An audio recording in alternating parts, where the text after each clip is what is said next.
All right, everyone. Hello and welcome. Thank you so much for joining us today for this week's session of the Parks College weekly webinar series. My name is Amy Price and I'm the outreach coordinator here at Parks College. I'm joined today virtually by Dr. Dmitry Salinov and Dr. David Wisbey, who will be showing us around the physics program. We're very excited to have you joining today from wherever you might be. Thanks for taking the time to virtually visit and learn more about the engineering and physics program at St. Louis University. In total, Parks College has programs available in aerospace, biomedical, civil, computer, electrical, and mechanical engineering, as well as flight science and aviation management and physics. We hope that you'll hear or see something today that piques your interest. Before we start, I wanted to give you an idea of how the webinar will flow. Soon I'll introduce Dr. Solenov, who will be showing you around his lab space and sharing information about the physics department. He'll then introduce Dr. Wisbey for his segment. And finally, we'll conclude with time for questions and answers. So throughout the webinar, please submit any questions you may have to the Q&A feature at the bottom of your screen if you're viewing through Zoom, or to the comments section if you're viewing through Facebook Live. And we'll do our best to answer as many questions as possible during the last 5 to 10 minutes of this webinar. Throughout the webinar, you don't need to worry about turning off your microphone or camera. You can hear and see our presenters throughout the webinar, but we cannot hear or see you. Finally, if you have any technical difficulties during the webinar, please send an email to parksevents@slu.edu and we'll try to help address any issues that arise. This session will be recorded and posted to our YouTube page in the next day or two, and you'll receive an email with that link when it becomes available. So now with all of that information out of the way, I am very happy to introduce Dr. Salinov and the physics department. Dr. Salinov, I will turn it over to you now. Hello, everybody. I'm glad you are here. So let me say a few things, what we do here at the department. So we basically look into the very basics of the phenomena that we see around us. We try to figure out and try to learn how nature functions, how various things operate, and how we can use them to benefit everybody. And over here, you'll certainly learn all aspects of this, including fundamental physics and also applied physics. In addition to that, we also are trying to investigate this phenomena in some way that is also cool and interesting for you to learn. For example, I'm now in analog and digital electronics class, and over here you will learn how to make usable devices, how electronics functions, but also how to use basic physical principles to make a better device and to make something interesting. And we're trying to guide this exploration such that you are also attached to it in some way. For example, one of the projects that we did over here, so let me turn camera around now, is this self-guiding, driving vehicle. Let me see if you have it here, over there. So the goal over there was to build a vehicle and then to figure out the sensing part, and then to make sure that it actually can sense all obstacles, walls, and everything, and can drive around. This involves quite a bit of electronics, but also involves quite a bit of thinking, quite a bit of numerical analysis and numerical modeling that you can later use for exploratory research. But over here it's packaged in a nice shape that is actually interesting to do, and many students enjoy that. Another project that we had over here was a laser-based microphone. That is, you shine your light onto the surface of some object, say glass or window glass, And then you pick up vibrations from that surface, and then you listen to that vibrations as sound. That actually makes it possible to hear what is said behind that glass, or basically any sound that is available around that glass, kind of like in a spy movie or something like that. To make that happen, of course, you have to understand all the physics behind optics and sound, and have to employ that physics in addition to electronics to make a functioning device. And students was actually enjoying doing this.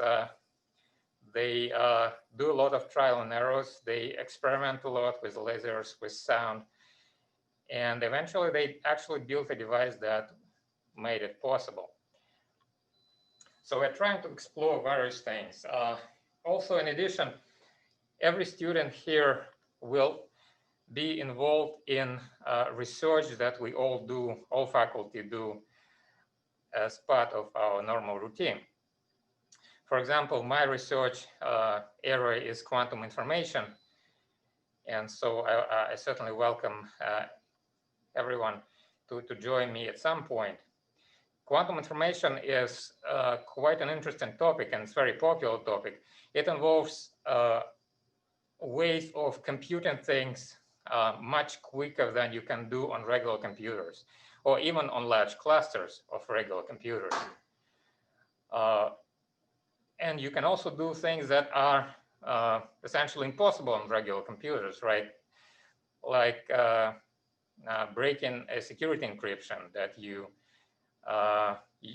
everybody uses, or vice versa, encrypt things in such a way that it is impossible to break that encryption guaranteed by laws of nature. So all of this is quantum information. It's a fairly advanced topic, and in order to understand it fully, you really have to learn quite a bit of things, including quantum mechanics, optics, some of solid-state physics. But it's a cool topic, and it's actually now booming. And many companies are now being started, and they do research and development in quantum information. They actually produce devices that do compute to a certain degree, and they also produce devices that operate by encrypting and decrypting messages. So this is very popular direction of research at the moment. But we have other directions of research too. We have biological physics by Dr. Potvin, where he studies whale physics of whales, and also parachute physics. And we have two experimentalists at the department doing condensed matter physics and also aspect of quantum information. I'm a theoretician myself. We also have people doing astrophysics and fundamental research on time and space.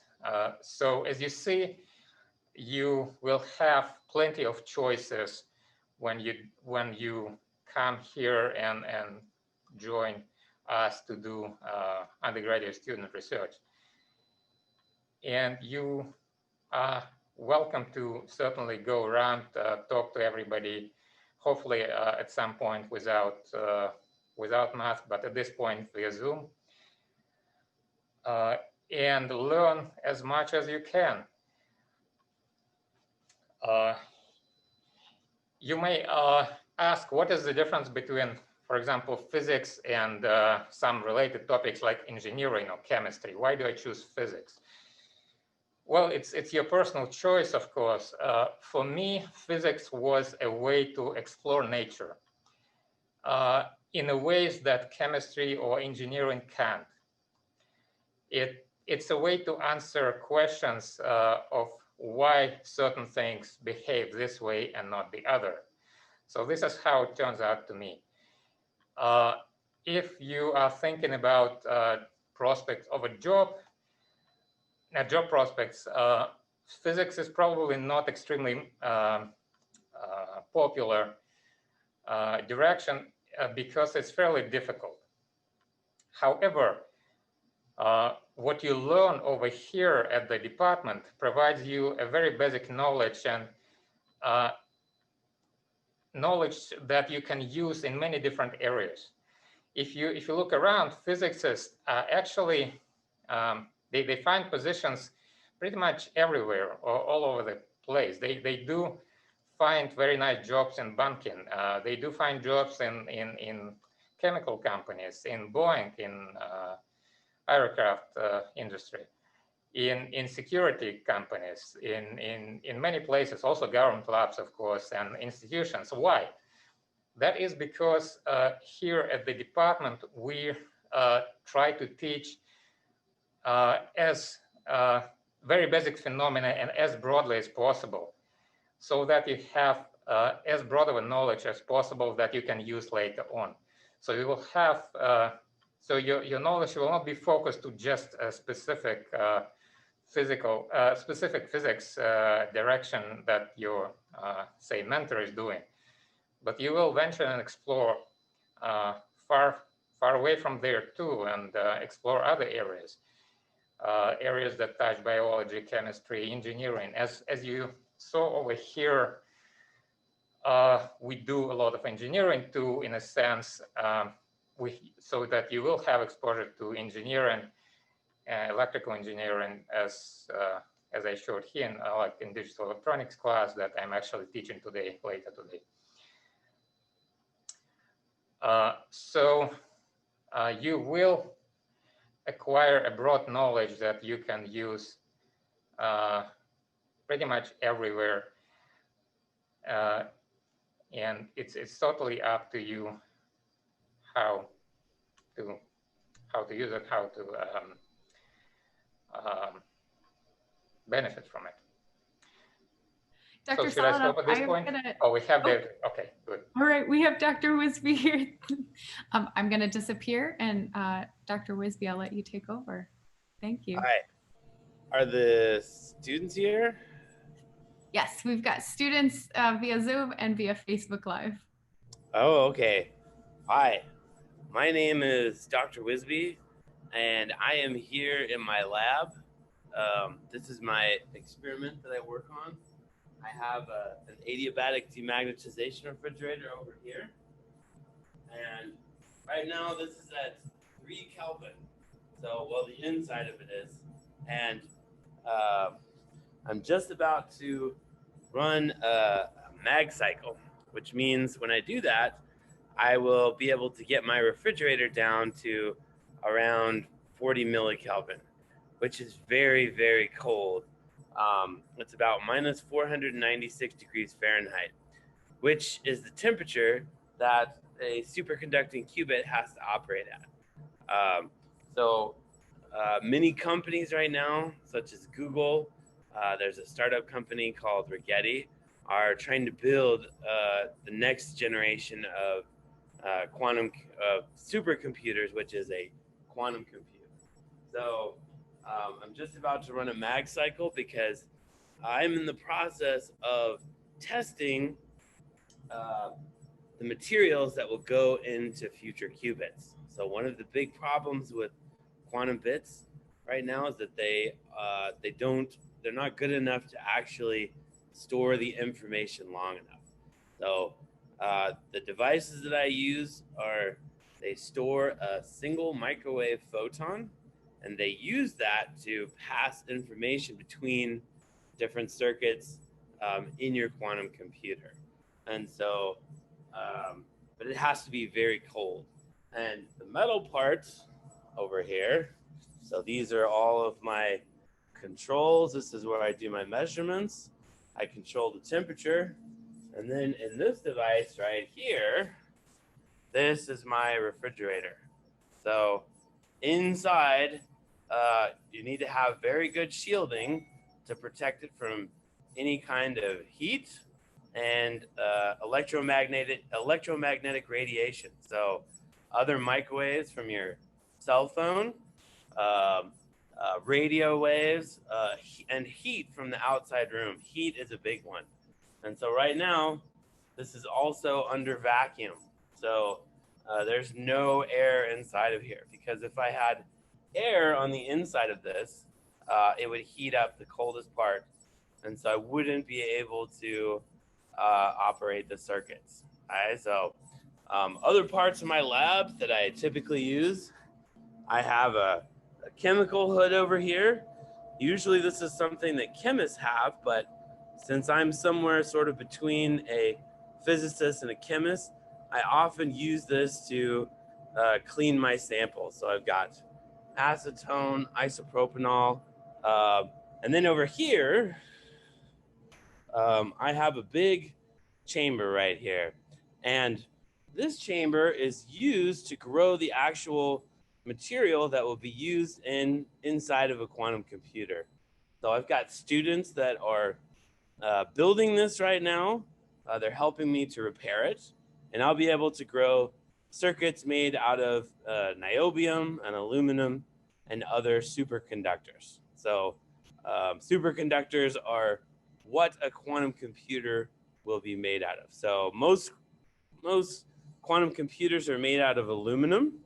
So if you could take the atoms in a soda can and you could rearrange them, you could have that be used as a quantum computer. But I do have a lot of undergraduates that work for me.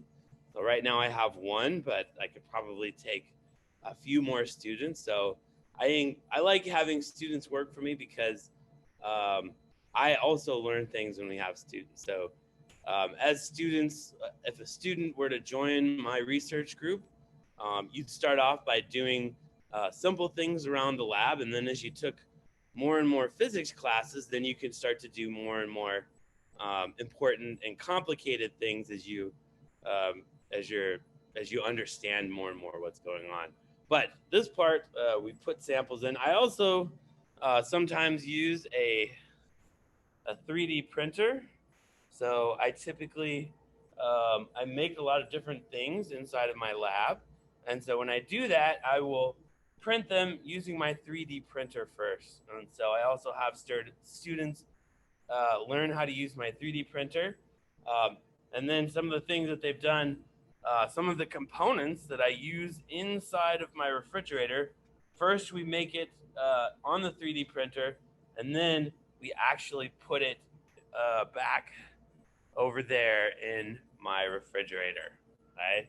I also have a microscope here, and this is important because a lot of my the devices that I use are very small. So the circuits are about the size of a human hair, but with this microscope, I'm able to look at my circuits and see if anything's wrong.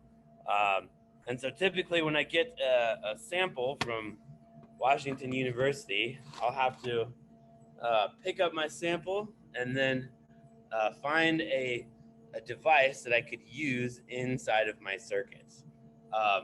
And to give you a little idea of what I do, this is one chip, so it's a little piece of silicon, and it has aluminum on there. And if you look at it just right in the light, let me see if I can get the reflection. Right? So let's see if I can. You can see the actual circuit. So, right there. Right. So, you look right there. Those shiny things, you can kind of see them there. They look like little shiny lines on there. Those are the actual circuits. You don't need a microscope. If you hold it just right, you can see do you see a bunch of little lines on there? Those are the microwave resonators, and what they would do is you could use them to connect different qubits together inside of your quantum computer. So, but I use these to test materials that would be grown inside of that would be inside of your quantum computer. And that's a really big question right now is how can we actually build a quantum computer? I think if we had the right materials, then there's a lot of great theorists out there that, like Dmitry, Dr. Solenov, that could really take advantage of all of these great circuits. And I think there's a lot of really great scientists that are working on it. But one of the things that we're limited on is the material. So what do we grow our quantum computer out of? Should it be made out of niobium, which is another superconductor like this, niobium on aluminum, or sorry, niobium on a silicon wafer?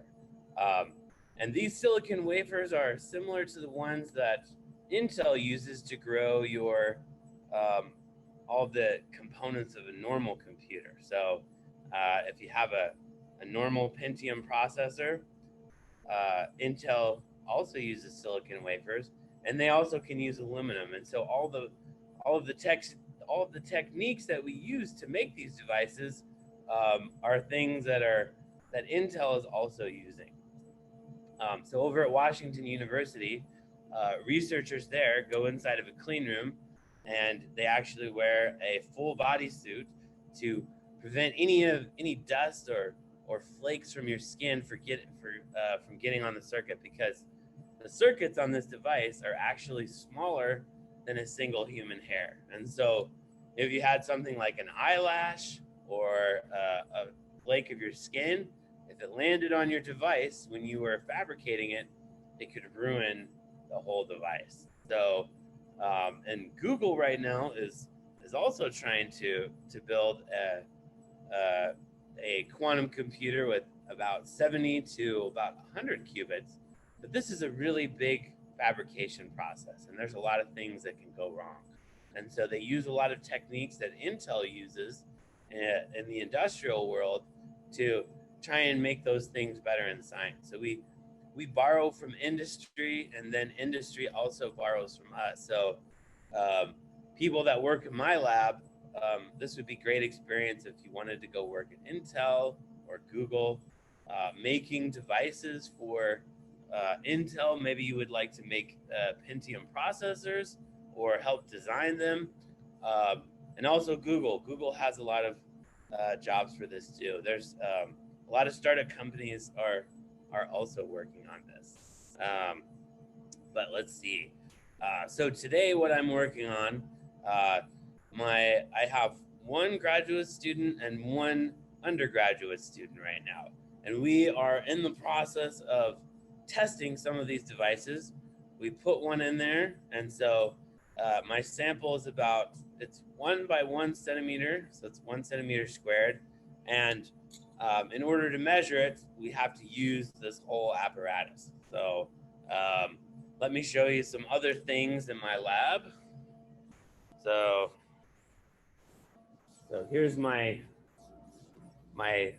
this is the device where I actually measure the microwaves. So microwaves will come out from this wire here. They'll travel all the way through all these electronics, and then they'll go down inside in this part. Then inside, they'll travel into my circuit, and the microwaves will return through this cable, and then I will look at the circuit, and I'll be able to tell what happened here.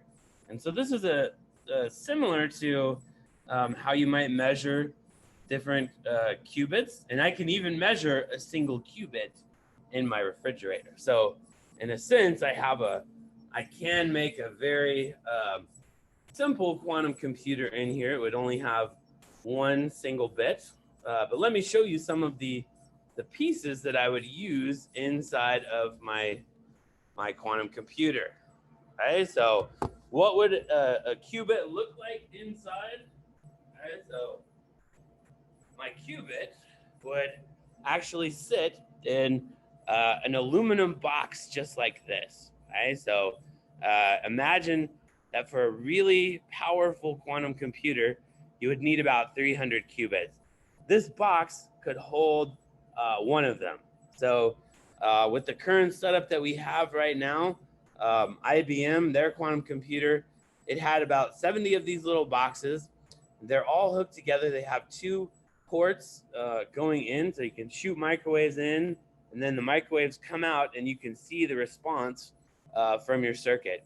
But their particular device had 70 of these. And so one of the challenges is, if you have 70 of these devices, you're probably going to need a bigger refrigerator in there. So in the coldest part of my refrigerator can hold about one of these. Now, when I measure this this device, I need a lot more pieces for this. They're not in my refrigerator right now. Let me get another piece.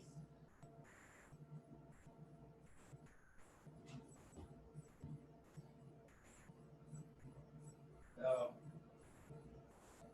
I also need this giant weird piece of metal. So this piece of metal, my cubit goes inside of here, so it completely encloses it. And I'm trying not to touch it with my hands because I don't want to get any oil from my fingertips on this magnetic shield. Because if I do, the oil in your skin could get onto your actual sample. So I put this shield around it, and this was something a student designed. So, and what this thing does is it blocks all magnetic fields. So normally there's a lot of noise. There's a lot of magnetic fields in the lab here. There's magnetic fields from the earth and even from office chairs. So if I don't have this magnetic shield, if I take my stool and I were to roll over here on my stool, the change in magnetic fields from my stool right here. So there's some iron inside of my stool, and just moving around like that, I might actually be able to see that change in the magnetic field inside of my device. So, all right, Amy, is that? I'm so sorry to interrupt. I wanted to make sure that we had some time for questions. Oh, okay, yes. So Dr. Salinov, if you're there, if you wouldn't mind coming back and joining us. We had a question come in for Dr. Wisbey. Can you talk about the advantages of quantum computers? Well, for certain things, quantum computers would be much, much better. For example, for if you wanted to simulate new types of drugs, because you could model interactions between really big molecules with other molecules inside of the human body. So you might be able to predict what some of those interactions would be. Dimitri can also tell us some advantages. So what are some other advantages, Dr. Solenov? Yes, I can add to that is that quantum computers are efficient in processing large data. So if you have large data sets that you need to process, quantum computer will do it exponentially faster. It can also do modeling exponentially faster, and this includes various types of modeling, from actual physical devices like trying to construct a material out of atoms, many of them, or trying to predict some chaotic dynamics like weather forecast, for example. So it can do these things a lot quicker than normal computers do. Even when you have many of the normal computers, they will still do it much, much slower. And I think J.P. Morgan at Chase is also very interested in quantum computing for some of the possible financial applications that could be developed in the future. Yes, I think banking industry is also very interested in security that quantum information provides, because quantum information is the only area that can provide encryption that is completely unbreakable. It is guaranteed by the laws of nature. You cannot break that encryption. And this is the only way you can do it this way. Okay, thank you. Yes, if anybody has additional questions, please throw those in the Q&A feature or in the comment section of Facebook. We have time for just a couple more questions. So Dr. Wisbey, I think I heard you say, talking about theoretical physics and applied physics and kind of the difference between those. And is it correct to say, Dr. Salinov, you are closer to the theoretical physics side of things? And then Dr. Wisbey, with what you showed us in your lab, are you more associated with the applied physics of things? And can you explain just a bit more about that? So, well, for me, everything I do is in the lab. So I always work with equipment, and I talk to people like Dr. Solenov to help me understand, well, sometimes to get ideas about what to measure, and then also to understand my results a little bit better. So I might go to him and say, hey, I just measured this. Can you help me explain what I'm seeing here in my device? So, and maybe Dr. Solenov wants to add a little bit to that as well. Yes, and for theoretical physicists, I think the goal is to twofold. First of all, work with experimentalists like Dr. Wisbey and try to figure out what's going on in actual experiment, try to predict it, try to describe it. But another goal is to venture far beyond that and try to explore areas that are not yet possible to manufacture, to make, but then we can understand them, we can start understanding them and try to figure out, can we actually use them? And this is what happened with quantum information. Quantum information, like 30 years ago, so came out of a single problem, really, trying to trying to use quantum principles to break encryption, to break security encryption, which is doing factoring algorithm. And at that time, it was not clear if this can be much useful for general public. Of course, it's useful for security people, but can it be useful for general public? Turns out that there are many areas of application beyond security where it can actually be very useful. And now we have booming industry starting up everywhere, here in US and abroad, everywhere. And again, the forefront of this research has to be theoretical. Fascinating. Thank you for explaining that. We've got one final question. How many years away do you think quantum computing is from reaching the public market or public application? It is already there. It has already been sold, and general public can actually already use it. There are different areas of quantum computing, and they develop at a different pace. For example, security have developed, the security part had developed much quicker because it's somewhat easier from physical standpoint, physics standpoint. And so you can already now buy devices that will encrypt your data transmission, absolutely secure, and then decrypt it, of course. You can already buy those devices. In terms of quantum computers that can process data, you can already buy some devices that can do this to a certain degree, but not to the full extent yet.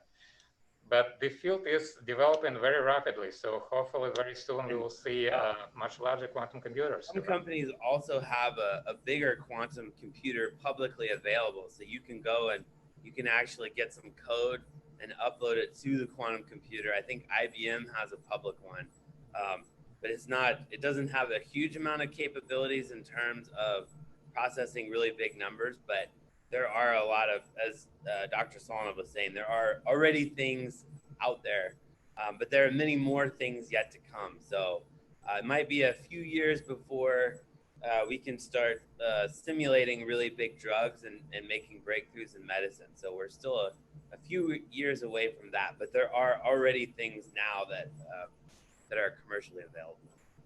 Wonderful. Well, I know both of your research endeavors, and hopefully many of our students will be part of that cutting edge into the future. Yes. I want to I want to thank you both for talking with us today and for showing us around your classroom and lab spaces. And I want to thank our viewers for joining us today. And we hope that you learned a bit about the physics program at Parks College with Dr. Salinov and Dr. Come by my lab when things are back open. You can come in here and take a tour. Thank you for having us. Yes, we would love that. Thank you. All right. Bye. Thanks, everyone.